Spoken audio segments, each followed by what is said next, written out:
लागल बान पिया के मोर बतिया, पिया परदेसी भइलाना।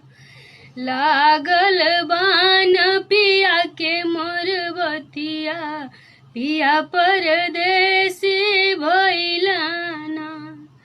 सोने की थाली में जेवना बनवली, सोने की थाली में जेवना बनवली, जेवना लिए खड़ी सारी रतिया, पिया घरे नाही अइलाना।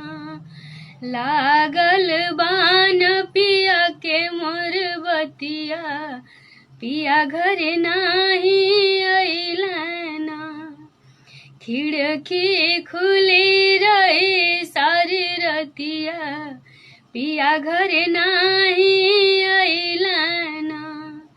लागल बान पिया के मोर बतिया, पिया परदेसी भइलाना।